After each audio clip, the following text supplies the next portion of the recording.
بسم اللہ الرحمن الرحیم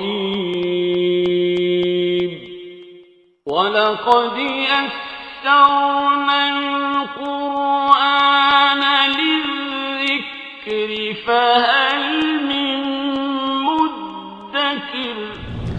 السلام علیکم ورحمۃ اللہ۔ الحمدللہ وکفیٰ وسلام علی عبادہ الذین اصطفیٰ، اما بعد فاعوذ باللہ من الشیطان الرجیم، بسم اللہ الرحمن الرحیم۔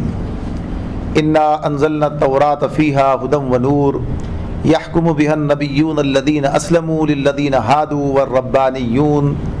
والربانیون والاحبار بما استحفظوا من کتاب اللہ وکانوا علیہ شہداء فلا تخشوا الناس واخشونی ولا تشتروا بآیاتی ثمنا قلیلا وَمَن لَّمْ يَحْكُم بِمَا أَنزَلَ اللَّهُ فَأُولَٰئِكَ هُمُ الْكَافِرُونَ۔ سورہ مائدہ کی آیت 44 ہے، جہاں سے آج آغاز کیا ہم نے ترجمے کا۔ اللہ تعالیٰ فرماتے ہیں ہم نے تورات نازل کی، انا انزلنا التوراۃ، ہم نے تورات نازل کی، اس میں ہدایت اور روشنی تھی۔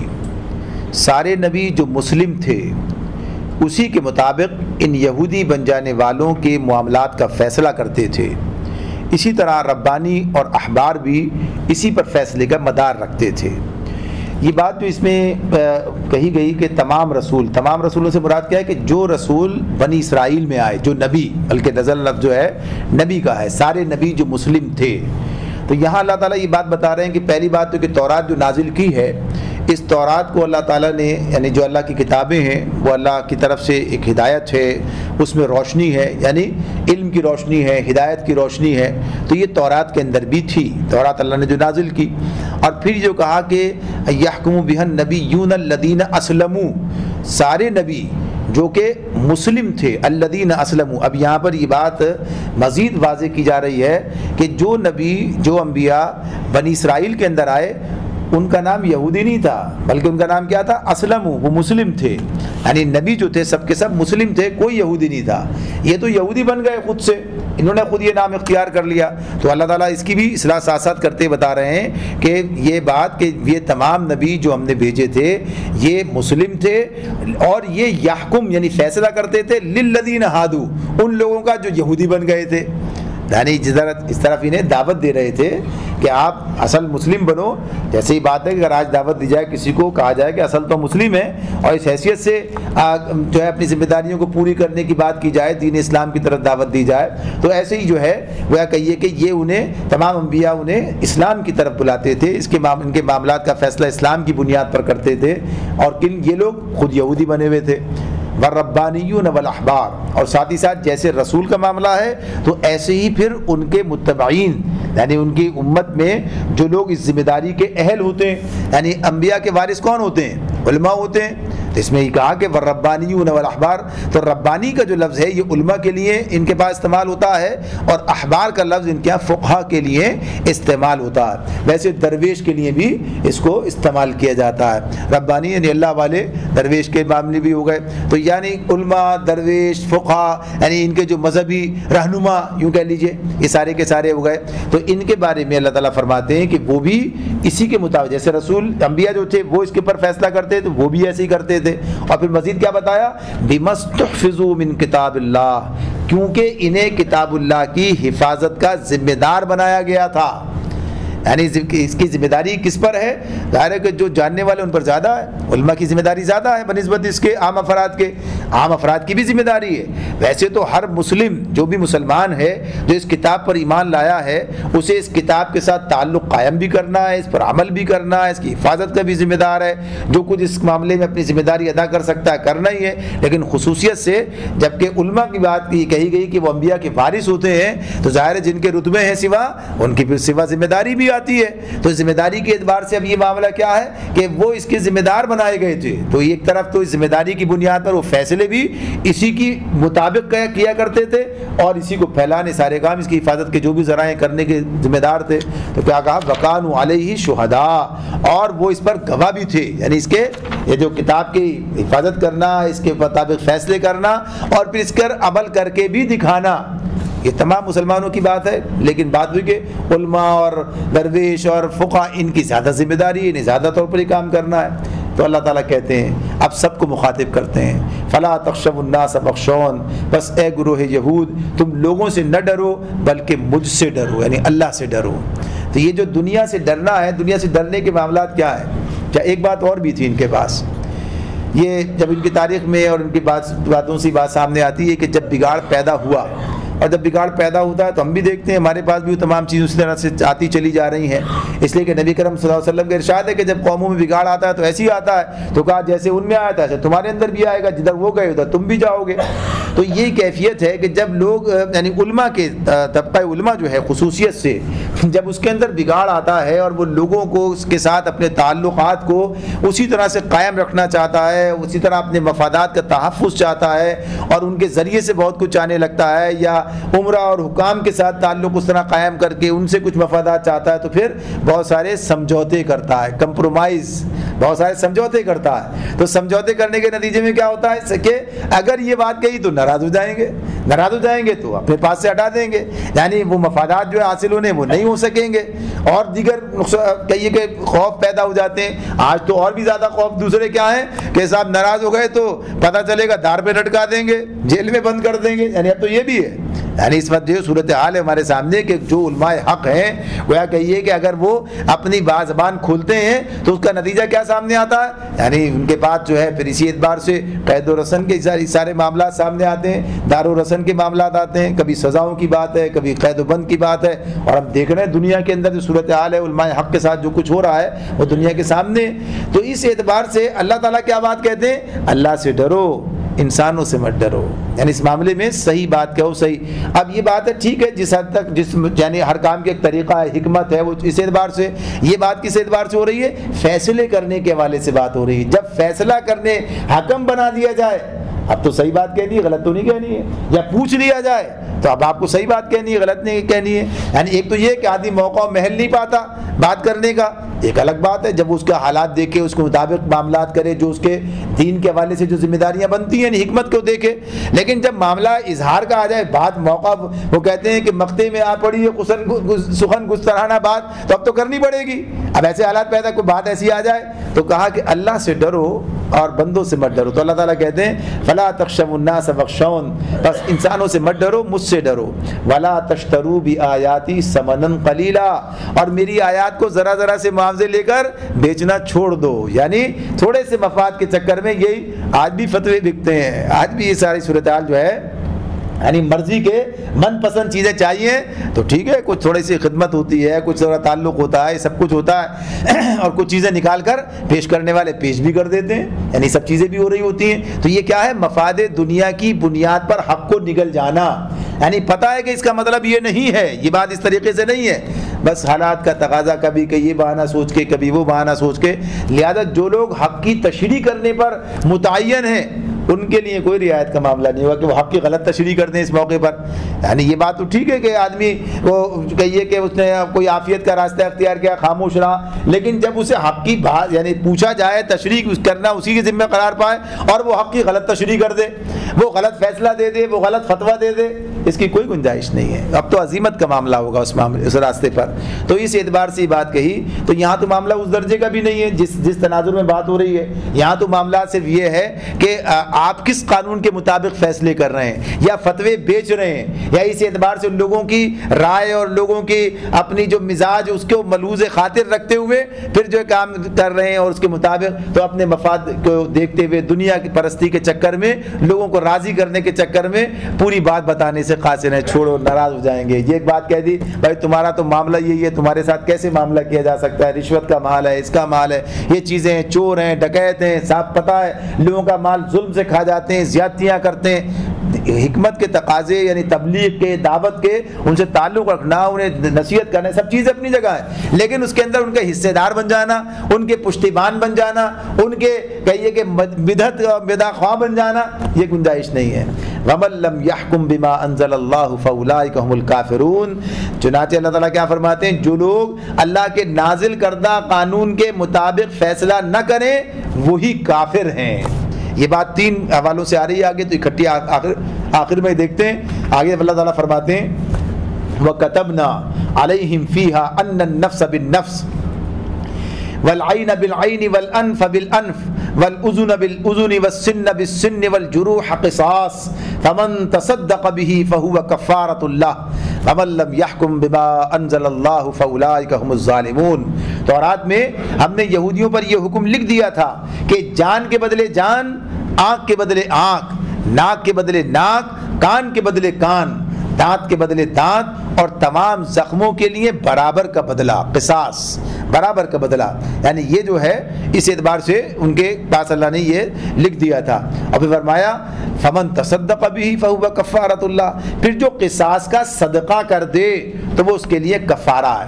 اب دیکھیے یہ قصاص کے معاملے میں جیسے قتل کا سب سے بڑی تو بات جان کی ہے، جان کے بعد یہ چھوٹے درجے میں آئیں گے نا کہ زخم لگ گیا، ہاں کوئی ضائع ہو گیا، ایسا کوئی کام کر دیا ہے، تو جو جان کے بارے میں کہا کہ ہاں اس پر بھی قصاص جو ہے یعنی اس کی یعنی دیت کی بات اور خون بہا کی بات یا معاف کر دینے کی بات جو رکھی ہے، تو اس اعتبار سے اسی میں اللہ تعالیٰ اس کو بھی کہتے ہیں کہ جو قصاص کا صدقہ کر دے، یعنی اگر اللہ کی خاطر اپنے یعنی بدلہ نہ لے اور معاف کر دے، یعنی کہ ظلم کرنے والے کو، جرم کرنے والے کو معاف کر دے، یعنی یہ بھی قابل راضی نامہ گویا کہیے کہ جرائم کی بات ہو گئی اس اعتبار سے۔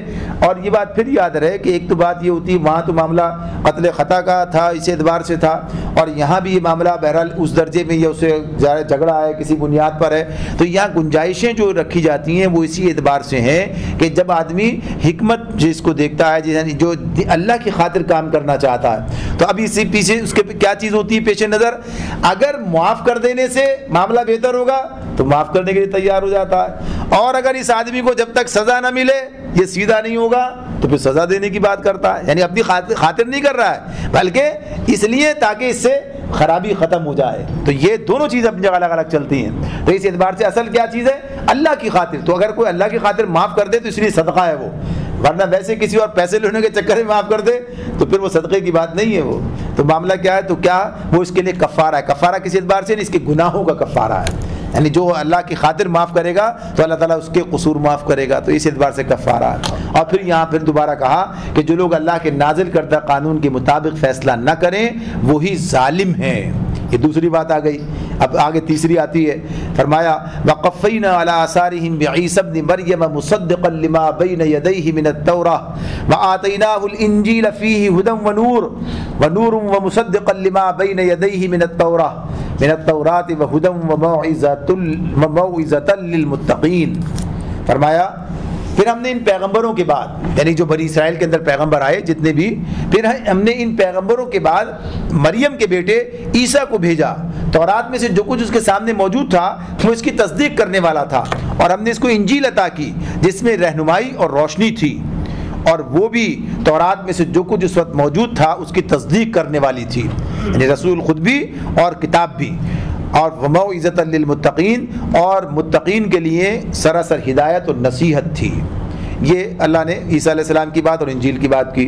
اب اس میں جو بات کی جا رہی ہے کہ جیسے اور نبی آئے تھے وہ بھی اسی طرح بات کر رہے تھے اور اسی کی طرف رہنمائی کرتے اور اسی کے مطابق فیصلہ کرنے کی بات کرتے تھے، ایسا ہی معاملہ جو ہے عیسیٰ علیہ السلام کا تھا۔ لہذا اب جو عیسیٰ علیہ السلام کے ماننے والے یا ان کے نام سے اب جو عیسائی بن گئے تو اب ان کو یہ بات بتائی جا رہی، تو بات ان کے سامنے ہے کہ یہ کوئی نئی بات لے کر وہ نہیں آئے تھے، کوئی نئی شریعت کی بات نہیں کر رہے تھے، اسی شریعت کی بات کر رہے تھے جو توریت کے حوالے سے نازل کردہ تھی اور اسی پر فیصلے کرنا چاہتے تھے، اور اللہ نے انجیل میں بھی سب چیزیں رکھی تھیں، اس کی تائید بھی کر رہی تھی، اس کے اندر ہدایت اور موعظت بھی تھی۔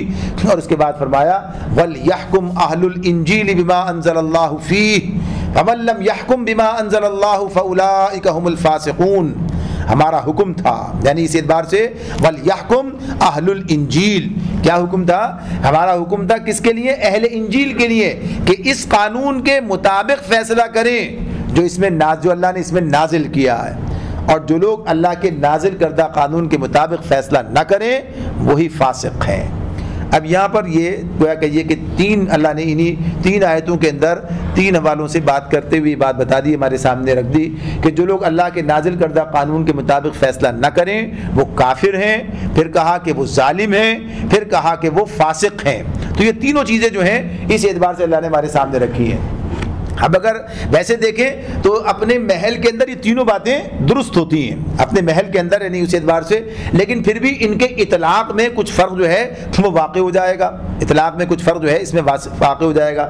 اب اگر کوئی شخص اس کی ضرورت ہی محسوس نہیں کرتا، یعنی اس کا انکار کر دیتا، یعنی اس حکم کا انکار کرتا ہے، تو اس اعتبار سے وہ کافر ہو جائے گا۔ یعنی اس معاملے میں اگر کوئی اس حکم کا انکار کر دے، اس کو کہے سمجھے کہ اس کی جگہ پر اپنا قانون نافذ کرنا چاہے، یا اس معاملے میں جو ہے کوئی کہے کہ یہ ضرورت ہی اس کی محسوس نہ کرے، یا اس کے بارے میں کوئی اور بات کہہ دے کہ یہ جو ہے خلاف عقل ہے یا خلاف حق ہے، یعنی جو بھی کچھ کہنا چاہتا ہے، تو اس کی بنیاد پر گویا کہیے کہ اس کا معاملہ کیا ہے کہ وہ کفر کی بات کر رہا ہوتا ہے، کفر کی بات کر رہا ہوتا ہے۔ اور اس اعتبار سے اگر کوئی آدمی اس کو حکم کو تو صحیح سمجھتا ہے، یعنی اس معاملے میں یہ کام کرتا ہے، لیکن اس کے بعد پھر وہ کیا کام کرتا ہے، اس معاملے میں کوئی اور حکم نافذ کر دیتا ہے، کوئی اور طریقہ اختیار کر لیتا ہے، اس طریقے کو اختیار کرنے کی بنیاد پر دوسرا کام کیا کرتا ہے، ظلم کرتا ہے۔ یعنی دیکھیے جب ہم یہ کہتے ہیں کہ اسلام ہی عدل ہے، اسلام ہی نظام عدل ہے، تو عدل کے خلاف جب کوئی فیصلہ کیا جائے گا تو کیا ہوگا، ظلم ہو جائے گا، خود بخود ظلم ہو جائے گا۔ اور اس کے اعتبار سے اب ایک مسلمان اگر یہ کام کرے، یعنی یہ تو ایک عام بات ہو گئی کہ ایک انسان اگر یہ کام کرے، کافر بھی یہ کام کرتا ہے تو وہ کافر بھی ہوگا، ظالم بھی ہوگا۔ یعنی ظالم کس بنیاد پر ہوگا، ظلم کا نظام چلا رہا ہوگا، اس لیے ظالم بھی ہے وہ۔ عدل تو اسلام ہے جو اس نے دے رکھا ہے۔ تو اب یہ مسلمان جب یہ کام کرتا ہے تو کیا ہوتا ہے، اگر وہ یہ بات اپنی زبان سے کہہ دے، وہ یہ کہے کہ ہاں یہ بات جو ہے غلط ہے اور یہ قابل انصاف نہیں ہے یا یہ درست نہیں ہے، تو بہرحال اس کا ایمان ہبط ہو جائے، ختم ہو جائے معاملہ اس کا۔ لیکن اگر وہ یہ نہیں کہتا، اپنی زبان سے یہ بات نہیں کہتا، پھر بھی یہ کام کرتا ہے، تو ایک طرف تو ظلم تو کرتا، یعنی ظالمانہ قانون ہے اسلام کے خلاف، تو یہ ظلم ہو گیا۔ اور اس کے علاوہ ساتھ ساتھ کیا ہے کہ اعتقاداً حکم الہی کو برحق سمجھتا ہے مگر اس کے خلاف فیصلہ کرتا ہے، تو اب یہ تو نہیں کہیں گے یہ ملت سے خارج ہو گیا، مگر فاسق ہے۔ کیا ہے، فاسق ہے۔ اس معاملے میں اب یہ کہتا تو ہے یہ بات، جیسے وہ کہتے ہیں اب یہ جو معاملہ چل رہا تھا اس کے حوالے سے بات تھی، یہ سود کے معاملے میں جو اپیل ہے، اور یہ تو کیا کہا، ہم کون سے کافر ہیں، ہم کون سے منع کرتے ہیں، لیکن کی بات یہ ہے کہ بہرحال یہ کام کرتے بھی نہیں ہیں، کر بھی نہیں سکتے ہیں، فلاں یہ تعویل وہ تعویل، یہ بات وہ بات، کیسے ہوگا کیا ہوگا۔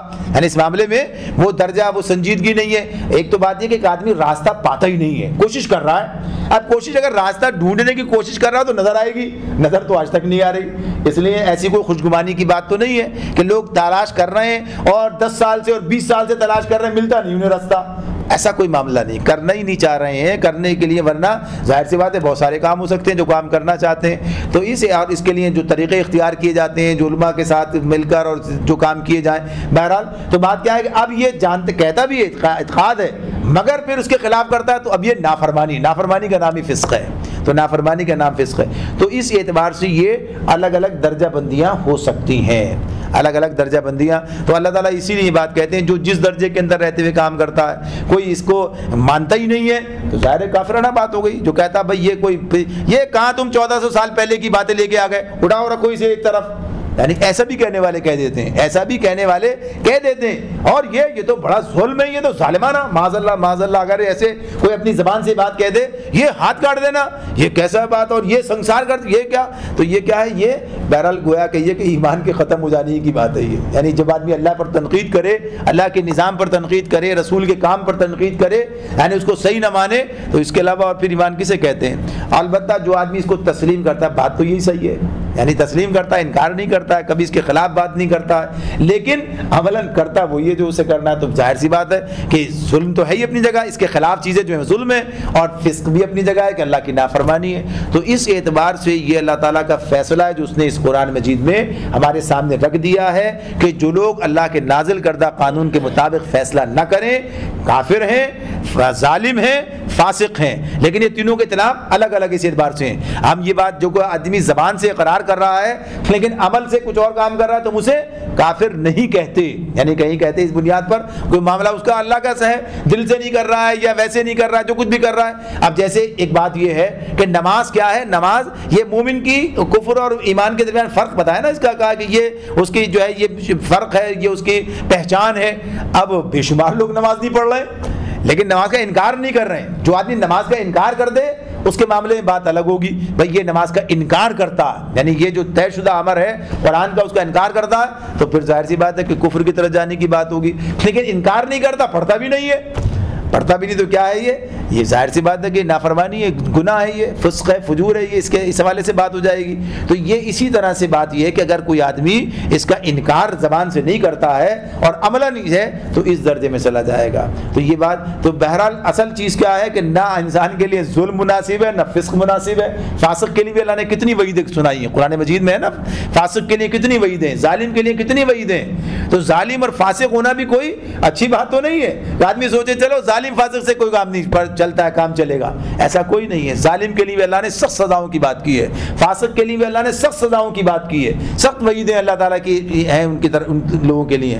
تو اس معاملے میں یہ بات طے ہے کہ ایک مسلمان کو اللہ کے نازل کردہ قانون کے مطابق فیصلہ کرنا ہے۔ لہذا آگے اللہ تعالیٰ فرماتے ہیں وَأَنزَلْنَا، نبی کرم صلی اللہ علیہ وسلم سے اللہ تعالیٰ کہتے ہیں وَأَنزَلْنَا إِلَيْكَ الْكِتَابَ بِالْحَقِّ مُصَدِّقًا لِمَا بَيْنَ يَدَيْهِ مِنَ الْكِتَابِ وَمُهَيْمِنًا عَلَيْهِ فاحكم بينهم بما انزل الله ولا تتبع اهواءهم اما جاءك من الحق لكل جعلنا منكم شرعة ومنهاجا ولو شاء الله لجعلكم امة واحدة ولكن ليبلوكم فيما آتاكم فاستبقوا الخيرات الى الله مرجعكم جميعا فينبئكم بما كنتم فيه تختلفون۔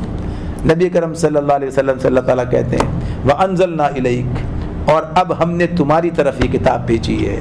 وَأَنزَلْنَا إِلَيْكَ الْكِتَابَ، اب یہ کتاب ہم نے تمہاری طرف یہ کتاب بھیجی ہے۔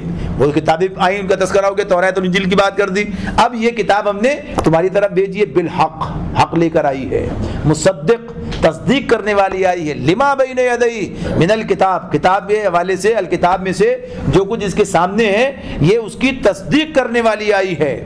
اور پھر اس کے لیے ایک لفظ اور استعمال کیا، مہیمن، و مہیمن، اور اس کی محافظ و نگہبان ہے۔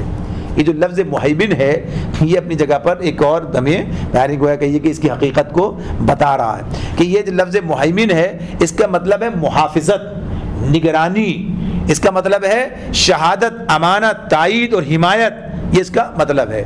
تو اس اعتبار سے قرآن کے اللہ نے بار بار کہا ہے نا کہ یہ تصدیق کرنے والا ہے، یعنی پچھلی کتابوں کی تصدیق کرتا ہے یہ، تو یہ ان کی تصدیق، تو اسے مصدق ہو گیا یہ اسی معنوں میں۔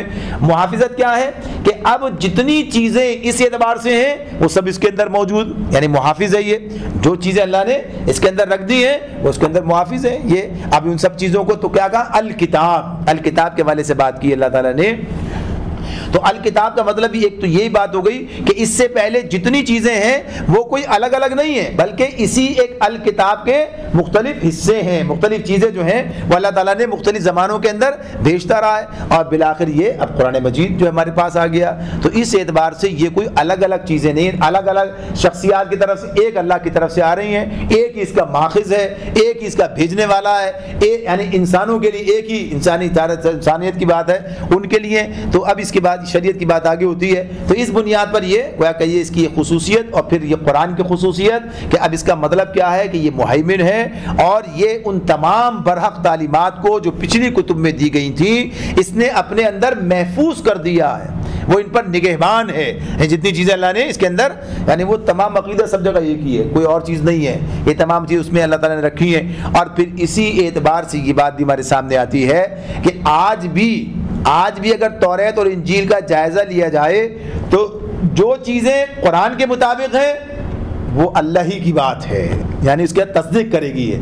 جو چیزیں قرآن کے مطابق ہیں ایسی بہت سی چیزوں سے ملیں گی، اب بھی ایسی چیزیں ملتی ہیں اس میں جو قرآن کے مطابق ہیں.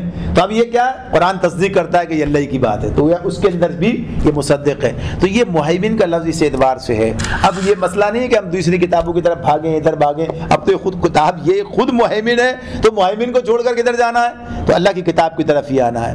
تو یہ اس کی بات بتائی. اب اس کے بعد اللہ تعالیٰ کہتے ہیں، اس کے بعد وہ مہیمن علیہ فاحکم بینہم بما انزل اللہ. بس لہذا تمہیں کیا کرنا چاہیے؟ اللہ کے نازل کردہ قانون کے مطابق لوگوں کے معاملات کا فیصلہ کرو. اللہ تعالیٰ یہ بات کہتے ہیں نبی اکرم صلی اللہ علیہ وسلم سے کہ اب یہ جو کتاب ہم نے نازل کی ہے، اس کتاب کی خصوصیات بیان کر دی. اب خصوصیات بیان کرنے کے بعد کیا کہا کہ آپ جو ہے ان کے معاملات کا فیصلہ فاحکم بینہم، اب ان کے درمیان فیصلہ کریں. کس کی بنیاد پر؟ بما انزل اللہ، جو اللہ نے نازل کیا ہے. ولا تتبع اہواءہم، اور ان کے خواہشات کی پیروی نہ کریں. یعنی لوگ کیا چاہتے ہیں؟ لوگ کچھ اور چاہتے ہیں. تو لوگوں کے چاہنے سے کیا ہوتا ہے؟ خواہشات سے کیا بنتا ہے؟ اصل تو اللہ کی طرف سے آیا ہوا علم ہے جو قرآن کی صورت میں موجود ہے. اس سے پہلے سورت توراۃ و انجیل کی صورت میں موجود تھا.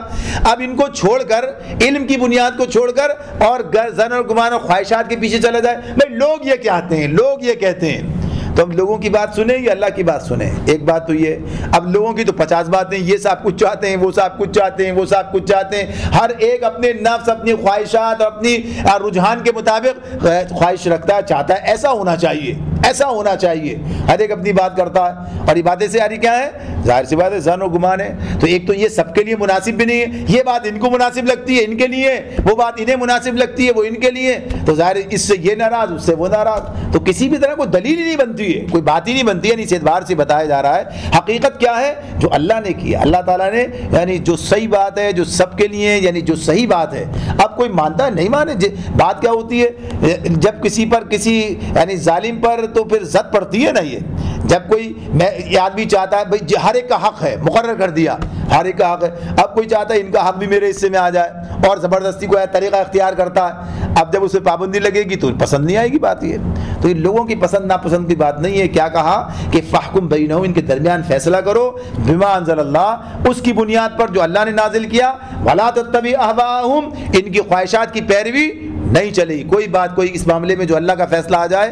اما جاءک من الحق، جو حق تمہارے پاس آ چکا ہے، یعنی جو اللہ تعالیٰ نے حق جو ہے دے دیا ہے، لہذا اس حق کی بنیاد پر اب یہ فیصلہ کرنا ہے، خواہشات کی بنیاد پر نہیں کرنا ہے. لِكُلٍّ جَعَلْنَا مِنْكُمْ شِرْعَةً وَمِنْهَاجًا، ہم نے تم میں سے ہر ایک کے لیے ایک شریعت اور ایک راہ عمل مقرر کی ہے. اب یہ جو بات تھی پیچھے، جیسے تمام انبیاء کے بارے میں بات آئی تھی، ایسے نبی کریم صلی اللہ علیہ وسلم سے بھی کہہ دیا گیا کہ اب آپ کے پاس یہ کتاب آ گئی، اب آپ بھی اس کے مطابق لوگوں کے معاملات کا فیصلہ کریں.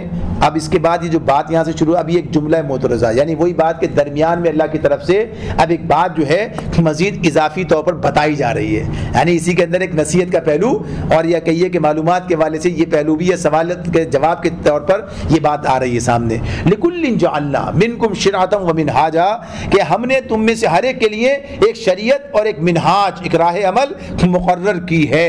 وَلَوْ شَاءَ اللَّهُ لَجَعَلَكُمْ أُمَّةً وَاحِدَةً، اگر اللہ چاہتا تو تمہیں ایک ہی امت واحدہ، تم سب کو ایک امت بنا سکتا تھا، لیکن ایسا نہیں ہوا. ایسا نہیں ہوا نا. اب کس لیے نہیں ہوا؟ وَلَٰكِن لِيَبْلُوَكُمْ، تاکہ اللہ تمہاری آزمائش کرے. یعنی جو کچھ تمہیں دیا گیا ہے اسی کی بنیاد پر وَلَٰكِن لِيَبْلُوَكُمْ فِي مَا آتَاكُمْ، جو تمہیں دیا ہے اس کے اندر تمہاری آزمائش کرے. یعنی اس اعتبار سے یہ بات جو ہے. اب یہ کہا جا سکتا تھا نا بھائی اللہ کی کتاب ہے یہ، تو وہ کہتے ہیں توراۃ اللہ کی کتاب، اس کے مطابق فیصلہ کرو. یہ انجیل اللہ کی کتاب، اس کے مطابق فیصلہ کرو. یہ قرآن اللہ کی کتاب، اس کے مطابق فیصلہ کرو. اب یہ کیا بات ہوئی اس معاملے میں؟ اب یہ الگ الگ کتابیں آ رہی ہیں، ایک ہی کتاب کافی ہے یا ایک ہی شریعت کافی ہے؟ اس کے اندر جو فرق نظر آتا ہے، تو اس فرق کے اعتبار سے جو بات اس کے اندر کہی گئی ہے، تو بنیادی طور پر یہ بات بتائی جا رہی ہے کہ اللہ رب العالمین نے جو نظام بنایا، جو چیزیں بنیادی ہیں، یعنی اس کے اندر یعنی دین کی جو بنیادی چیزیں ہیں وہ سب کی سب کیا ہیں؟ وہ سب کی سب ایک ہی، یعنی ان کے اندر کوئی اختلاف نہیں ہے. اس معاملے میں جو اختلاف ہے وہ شریعت کے ان امور کے اندر ان حوالوں سے ہے کہ جن کے اندر وقتی اور انسانی ضروریات کے اعتبار سے اللہ رب العالمین نے قانون سازی کر رکھی ہے، ان کی ضرورت کے اعتبار سے کر رکھی ہے، حالات کے اعتبار سے کر رکھی ہے. یہ اللہ تعالیٰ کا اپنا معاملہ ہے. اسی حوالے سے یہ بات ہمارے سامنے رہنی چاہیے۔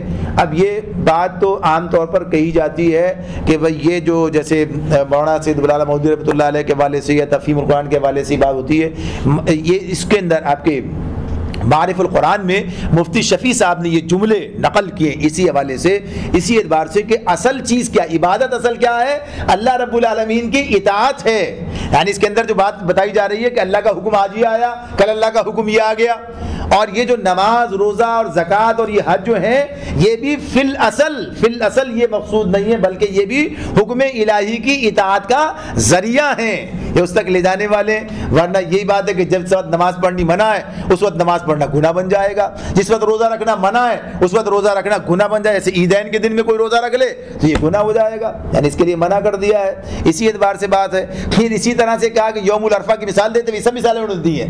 یوم العرفہ کے بارے میں کہا کہ یوم العرفہ کے دن جو ہے وہاں جمع ہونا اور اس طرح سے یہ کہا وہاں سب سے بڑی عبادت ہے اس دن، یوم العرفہ کے دن عرفات کے میدان میں جمع ہونا، اور اس طرح سے وقوف عرفات، یہ اس کے علاوہ کسی اور دن جمع ہونا وہ عبادت نہیں ہے وہ، یعنی یہ سب کیا ہے؟ تو اس اعتبار سے کہا یہ فی الاصل نہیں بلکہ یہ اللہ کی اطاعت کی طرف لانے کے ذرائع۔ تو یہ بات یہ اپنی جگہ پر ایک حقیقت ہے، اسے آدمی کہیں نہ کہیں تسلیم کرتا ہی ہے، اسے کرنا ہی پڑے گا، اس لیے کہ یہ تو بنیادی طور پر یہ بھی معاملہ کیا ہے، کل اللہ نے یہ حکم دیا تو آج اللہ تمہیں یہ حکم دیتا ہے۔ اب اس کی حکمت تلاش کر لو، دیکھ لو، ٹھیک ہے سمجھ میں آتی ہے صحیح ہے، نہیں سمجھ میں آتی تب بھی ٹھیک ہے۔ کل بیت المقدس کی طرف رخ کر کے کہا تھا نماز پڑھو، آج کہہ دیا مسجد حرام کی طرف رخ کر کے نماز پڑھو، یہ تو ایک ہی شریعت کے اندر دو باتیں الگ آئی، یعنی ٹھیک ہے پہلے بھی تھی، اس کے اندر بھی کچھ عرصے رہی، اس کے بعد اللہ نے کہا دیا کہ اب ایسا نہیں ایسا کرو۔ تو اللہ کا حکم اصل چیز کیا ہے؟ مسلمان اللہ کا بندہ ہے، کسی بھی چیز کا بندہ نہیں ہے، یعنی کسی اور چیز کا بندہ نہیں ہے۔ تو یہ جو اللہ نے کہا کہ ہم نے جو یہ الگ الگ یہ مقرر کیے تھے اور ہم چاہتے تو تمہیں ایک امت بنا دیتے، وَلَٰكِن لِيَبْلُوَكُمْ فِي مَا آتَاكُمْ، لیکن کیوں نہیں کیا یہ کام؟ ہم تمہاری آزمائش کرنا چاہتے تھے جو کچھ ہم نے تمہیں دیا، اب اس کے مطابق تمہیں اچھا وقت اور حالات کے معاملات بھی ہوتے ہیں، وقت اور حالات کے معاملات بھی ہوتے ہیں کہ جو جس وقت اور جن حالات کے اندر ہے ان چیزوں کا عادی ہو جاتا ہے، صحیح ہے۔ اب یہ معاملہ کب آتا ہے؟ جب تبدیلی ہو رہی ہوتی ہے، جیسے اب جو یہ قرآن آ گیا، اب اس کے مقابلے جو اس وقت کے دور کے لوگ موجود تھے، یہودی تھے، اب ان کے لیے مسئلہ ہے یہ کیسے چھوڑیں، یہ ان کی آزمائش ہے، اب انہیں چھوڑنا ہی ہے، یعنی بھی کہ اب یہ بات آ گئی، پہچان بھی گئے، ہاں اب اللہ کا حکم یہی ہے اس وقت میں، یعنی یہی کام اس طرح کرنا ہے تو اب ایسے ہی کرنا ہے، یعنی یہ معاملات جو ہیں۔ پھر اسی طرح سے یہ بھی ہوتا ہے کبھی شریعت آسان احکامات سامنے آتے ہیں، یعنی عام حالات ہیں، کبھی خصوصی حالات کے اندر ایسے احکامات آ جاتے ہیں، مال جان سب لگا دینے کی بات آ جاتی ہے، تو یہ کام بھی کرنا پڑتا ہے۔ تو ایسا نہیں کہ جب آسان ہو تو ٹھیک، جب مشکل آ جائے تو پیچھے ہٹ گئے، تو یہ تمام چیزوں پر یہ بات آئے گی۔ تو اللہ تعالیٰ کے اس لیے کہ یہ آزمائش ہے، وَلَٰكِن لِيَبْلُوَكُمْ فِي مَا آتَاكُمْ، بس کیا کہا؟ فَاسْتَبِقُوا الْخَيْرَاتِ، فَاسْتَبِقُوا الْخَيْرَاتِ، یہ ہے بنیادی بات۔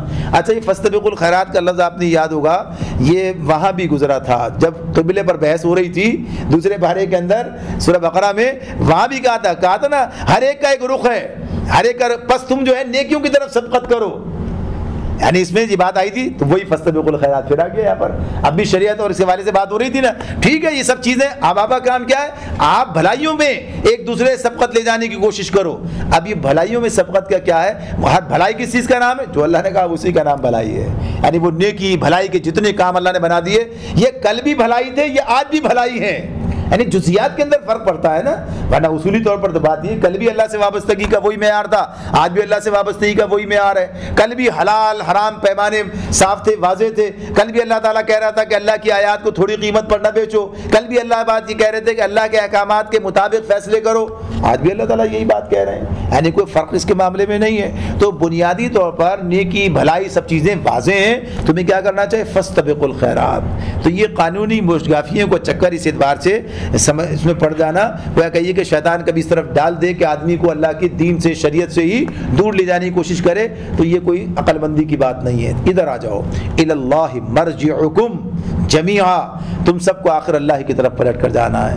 جس آدمی کے دل میں آخرت کا خیال اور اللہ کے سامنے حاضری جواب دہی کا احساس جتنا زیادہ ہوگا وہ اتنا محتاط ہوگا، وہ اتنا محتاط ہوگا, زیادہ چکر میں گھسنے کی کوشش نہیں کرے. بٹ ٹھیک ہے, صحیح ہے, اللہ کی بات آ رہی ہے سامنے, سمجھنا یہ کہ بات اللہ کی ہے کہ نہیں ہے, بس سارا معاملہ کیا ہے, اس پر کوشش کرنی ہے, محنت کرنی ہے. بات اللہ کی, اس کے رسول کی ہونی چاہیے, بس ٹھیک ہے, طے شدہ, ختم بات. کل تک کیا کر رہے تھے, کس نے کیا سمجھایا تھا, آج جو سمجھ میں آ رہی بات قرآن کی بات ہے, اللہ کی بات ہے, اللہ کی کتاب ہے, اللہ کے رسول کی سنت ہے, بس یہی ہمارے لیے کافی ہے. بس پتہ یہ چلنا چاہیے, دلیل یہ مانگنی چاہیے, یعنی سب چیز حاصل کرنا چاہیے اس بات کو ثبوت کہ یہ اللہ کی, اللہ کے رسول کی بات ہے, یہ ہر انسان کا حق ہے. یعنی وہ اس بات کو معلوم کرے, معلوم کر لے, اور یہ بتانے والے کا حق, ذمہ داری ہے کہ وہ بتائے کہ ہاں بھائی یہ ادھر سے ہے, یہ اس بنیاد پر ہے.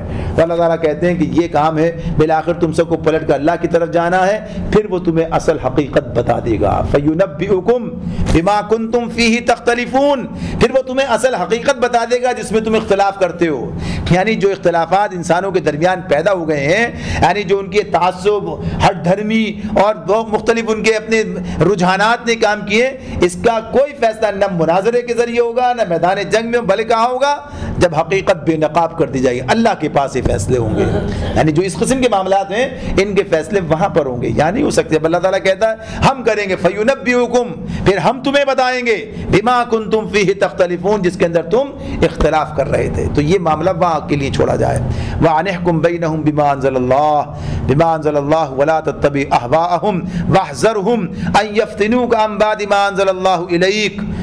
بس اے محمد صلی اللہ علیہ وسلم, اللہ تعالیٰ نبی صلی اللہ علیہ وسلم سے کہتے ہیں تم اللہ کے نازل کردہ قانون کے مطابق ان لوگوں کے معاملات کا فیصلہ کرو. پھر بات آئی, پیچھے کہا, اب دوبارہ کہا وَأَنِحْكُمْ, اور تم حکم کرو, حکومت کرو, فیصلے کرو, بینہم, ان کے درمیان, بما انزل اللہ, جو اللہ نے نازل کر دیا ہے. کوئی بات ہے, گنجائش ہے باقی؟ اللہ کے رسول کی ذمہ داری تھی, ہماری نہیں ہے, ہمیں کچھ اور کرنا ہے, ہمیں بھی وہی کرنا ہے جو اللہ کے رسول نے کیا ہے. ان کے ذریعے ہمیں یہ بات بتائی جا رہی ہے, آپ بھی یہ کام کیجئے, ان کو بھی یہ تعلیم دیجئے, ہمیں بھی یہ تعلیم دی گئی کہ اس کے مطابق کام کرنا ہے. فلا تتبع اہواءہم, ان کی خواہشات کی پیروی نہ کرو. یہ جو ہمارے سامنے سب چاہتے ہیں, تو اس کے بارے میں اللہ واضح طور پر بتاتے ہیں کہ یہ بات جو ہے قابل, یعنی ان کے گنجائش ہی نہیں ہے, اس طرف توجہ دینے کی بات ہی نہیں ہے. جو اس پر بات کرنا چاہیں, اللہ کے قانون پر کہیں کہ بھائی اس پر پہلے رائے شماری ہونی چاہیے, پہلے اس کے بارے میں بات ہونی چاہیے, نہیں. اگر اللہ کی بات ہے تو بس اللہ کی بات ہے, اس کے مطابق فیصلہ ہوگا. ہاں, اس پہ عمل درآمد کے طریقوں کے معاملے میں, کہ ان چیزوں کے بارے میں اس کو سمجھنے اور وہاں تک پہنچنے کی بات ہوگی. پھر اللہ تعالیٰ فرماتے ہیں وَاحْذَرْهُمْ أَن يَفْتِنُوكَ. تو یہاں پر اللہ تعالیٰ کہتے ہیں ہوشیار ہوتا ہے, یعنی اس معاملے میں, کس معاملے میں, کہ یہ تمہیں فتنے میں نہ ڈالیں. ان یفتنوک عن بعد ما انزل اللہ الیک, یہ لوگ تم کو فتنے میں ڈال کر اس ہدایت سے ذرہ برابر بھی منحرف نہ کرنے پائیں. فإن تولوا فاعلم انما يريد الله ان يصيبهم ببعض ذنوبهم وان كثيرا من الناس لفاسقون. اللہ تعالیٰ یہ بات کہتے ہیں کہ یہ آپ اس سے ہوشیار رہیے, واحذرہم, بچیے اس سے, یعنی ہوشیار رہیے کہ یہ آپ کو فتنے میں ڈال کر اس ہدایت سے ذرہ برابر منحرف نہ کرنے پائیں جو اللہ نے تمہاری طرف نازل کی ہے. اس کا مطلب کیا ہے, یعنی کوئی چکر چلا کر کسی غلط فہمی میں ڈال کر, یعنی یہ نہیں کہ اللہ اعلان کرا دیں گے, اتنی ہمت نہیں. تو اس نے کیا کہا, ہوشیار رہیے ان سے. یہ بڑے یعنی سازشی انداز میں ایسے کر کے چاہتے کیا ہے, ہٹا دیں کسی طرح سے. تو ان سے ہوشیار رہنا ہے کہ یہ کوئی ایسا چکر چلا کے آپ کو کسی غلط فہمی میں ڈال کر کوئی غلط کام نہ کرا دیں. تو یہ معاملہ اہل باطل سے ہوشیار رہنا اس معاملے میں. اور یہ اسی وقت ہو سکتا ہے کہ جب اللہ انسان کی گرفت اللہ کی کتابیں اس کے سامنے یہ ہو, موجود ہو, جانتا ہو, سمجھتا ہو. تو اس اعتبار سے نبی صلی اللہ علیہ وسلم سے یہ بات کہی جا رہی ہے. تو ہمارے لیے کس درجے محتاط رہنے کی بات ہے. اور پھر یہ بات بتائی کہ پھر اگر یہ اس سے منہ موڑ جائیں, یعنی یہ تو پہلی بات تو آپ سے کہہ دی کہ آپ کو منحرف نہ کرنے پائیں کہ جو اللہ نے تمہاری طرف ہدایت نازل کی, سے انحراف کا کوئی معاملہ کر بیٹھے. پھر اگر یہ خود اس سے منہ موڑے, نہیں آتے, نہ آئے, تو جان لو کہ اللہ نے ان کے بعض گناہوں کی پاداش میں ان کو مبتلا مصیبت کرنے کا ارادہ ہی کر لیا ہے. اور یہ حقیقت ہے کہ ان لوگوں میں سے اکثر فاسق ہیں, یعنی جو اس کے خلاف کوئی چکر چلا کے معاملات کرنا چاہتے ہیں. افحکم الجاہلیت یبغون, افحکم الجاہلیت یبغون. یہ بڑی کانٹے کی آیات ہیں, یہ جو اس حوالے سے جو آج کل کے حالات ہیں نا, ان سب کے اندر آپ جو ہے یہ دیکھ سکتے ہیں. اب اللہ تعالیٰ کہتے ہیں افحکم الجاہلیت یبغون, کیا یہ جاہلیت کا فیصلہ چاہتے ہیں؟ جو اللہ کے قانون کے معاملے میں کہتا ہے بھائی یہ نہیں, یہ مشکل, یا کوئی بھی بات کرے اس کا انکار بھی نہ کرے, کوئی بھی تعویل کر چکر چلا کر اسے الگ کر دیا جائے, ابھی تو بھائی ہاں ٹھیک ہے کریں گے، ابھی یہ رہنے دو، ابھی اب موقع نہیں ہے، حالات نہیں ہے، فلاں نہیں ہے، یہ نہیں ہے. ٹھیک ہے صاحب، اگر کوئی ہے اس کے لیے کام تو کرو، کوشش تو کرو اس کے لیے، تبدیلی کوئی عمل تو شروع ہو جائے، پتہ چلے آج ایک قدم آگے بڑھے، کل 2 قدم آگے بڑھے اور آہستہ آہستہ منزل تک پہنچے. کریں بلکہ الٹے چلے جا رہے ہیں، منزل سے اور دور ہو رہے ہیں. اور کہتے ہیں تو کیا کہا اللہ تعالیٰ صاف صاف بات کرتے ہیں، کیا یہ جاہلیت کا فیصلہ چاہتے ہیں؟ جاہلیت کا جو لفظ ہے، یہ جاہلیت کا لفظ جو ہے اس کو ہمیں سامنے رکھنا چاہیے. یہ اسلام کے مقابلے میں اللہ نے استعمال کیا ہے. ایک کتاب جو ہے چھوٹا سا آپ نے پڑھا ہوا اسلام اور جاہلیت. اسلام اور جاہلیت کیا ہے؟ وہ یہی بتا رہا ہے اسلام کیا ہے، جاہلیت کیا ہے. تو اسلام کے مقابلے میں یہ لفظ استعمال ہوا. اسی لیے ہم دیکھتے ہیں کہ کیا کہا جاتا ہے اسلام سے پہلے کا جو دور جاہلیت. تو اس معنی میں جاہلیت نہیں کہ وہاں کوئی خاص علم کے بارے میں کہتے ہیں یہ والا علم نہیں تھا. اصل علم جو وحی کا علم ہے، وحی کا علم یہ علم ہے. تو جاہلیت وہ رہے گی اپنی جگہ پر. جو جاہلیت کا معاملہ ہے یعنی لا علمی کا وہ معاملہ کہ جب انسان وحی کے علم سے بے نیازی اختیار کر لے گا وہ دور جاہلیت میں جائے گا، وہ جاہلیت کا معاملہ ہوگا. جو فیصلہ وحی کے علم کے بغیر کیا جائے گا، یعنی اس کا ماخذ، جس کا بنیاد وحی کو نہ بنایا جائے، اسے چھوڑ دیا جائے، یہی اصل علم ہے، تو پھر وہ جاہلیت کا معاملہ ہے. تو اس اعتبار سے ہر وہ طریقہ جو اسلام کے خلاف ہے وہ کیا ہے؟ وہ جاہلیت کا طریقہ ہے. وہ کوئی کہیے کہ علم کا طریقہ نہیں ہے، اس لیے کہ بنیادی کسی کے پاس نہیں. کون جانتا ہے؟ کون انسان کی فطرت جانتا ہے؟ کس نے انسان کو پیدا کیا؟ کون انسان کی کیمسٹری جانتا ہے؟ یعنی انسانی کیمسٹری صرف اس کا نام نہیں، پوٹاشیم کتنا ہے، فاسفورس کتنا ہے، چونا کتنا ہے، کیلشیم فلاں کتنا ہے. اصل تو اس کا ذہن ہے، اصل تو اس کے اندر جو قوتیں ودیت کی ہیں، جو اس کے اللہ تعالیٰ نے اس کو جو بنایا ہے، جو اس کے جذبات، معاملات. کبھی انسان کچھ ہوتا ہے، کبھی انسان کچھ ہوتا ہے، کبھی انسان کے اندر کتنی خیر ہے، کتنا شر ہے، کیا کوئی نہیں فیصلہ کر سکتا. یہ اللہ نے کیا، اللہ بتاتا ہے کیا معاملہ ہے. کبھی وہ اتنا سخت معاملہ کرتا ہے، کبھی وہ کسی معاملے میں گویا کہیے کہ لگتا ہے کہ کوئی بات ہی نہیں ہوئی. یہ اللہ کو پتا ہے کس کے کیا اثرات ہیں، کیا نتائج ہیں، کیا ہوگا معاشرے میں، کن چیزوں کی حفاظت کرنی ہے، حدود کا تعین کیسے ہوگا. تو یہ اللہ تعالیٰ بتاتے ہیں. تو یہ کیا جاہلیت کا فیصلہ چاہتے ہیں، یعنی اسلام کے مقابلے میں مسلمان ہونے کے بعد. یہ کیسی عجیب بات ہے. افحکم الجاہلیت یبغون، کہ یہ جاہلیت کا فیصلہ چاہتے ہیں. ومن احسن من اللہ حکما لقوم یوقنون. اصل بات حالانکہ ہونا کیا چاہیے، جو لوگ اللہ پر یقین رکھتے ہیں ان کے نزدیک اللہ سے بہتر فیصلہ کرنے والا کوئی نہیں ہے. کوئی انکار کر سکتا ہے اس بات کا؟ کسی میں جرت نہیں ہے. یعنی اس معاملے میں اگر بات اس طرح سے ہے، بات تو واضح یہی ہے، صاف بات تو یہی ہے کہ اگر جو لوگ اللہ پر ایمان رکھتے ہیں، یوقنون کی بات ہے، لفظ ایمان سے بھی آگے بڑھ گئی بات، یقین کی وہ کیفیت، یعنی یقین کی وہ کیفیت جو ہے. تو کہا کہ جو اللہ پر یقین رکھنے والے ہیں، کیا وہ یہ بات ان کے نزدیک اللہ سے بہتر فیصلہ کرنے والا کوئی نہیں، کوئی ہے؟ یعنی اس بارے سوال کرتے ہیں ومن احسن، اس سے اچھا کون ہوگا؟ کوئی نہیں ہوگا. کس کے نزدیک؟ جو لوگ اللہ پر یقین رکھتے ہیں ان کے نزدیک اللہ سے بہتر فیصلہ کرنے والا کوئی نہیں ہے. جو لوگ اللہ پر یقین رکھتے ہیں ان کے لیے، اور جن کے لیے کوئی اور سمجھتے ہیں تو اس کا مطلب ہے کہ وہ اس کے بالکل مخالف بات چلے گئی، اس پر یقین انہیں حاصل نہیں ہے. تو اس اعتبار سے اللہ تعالیٰ نے یہ چیزیں ہمارے سامنے واضح کی ہیں کہ اللہ کے دین کو سمجھنا، اس کے مطابق فیصلے کرنا، انفرادی بھی، اجتماعی بھی، ذاتی بھی، جماعتی بھی، ریاستی سطح پر بھی، یہ ہر مسلمان کی ذمہ داری ہے کہ اس کے لیے کوشش کرے. اللہ تعالیٰ ہمیں سمجھنے اور عمل کرنے کی توفیق عطا فرمائے. وآخر دعوانا ان الحمد للہ رب العالمین.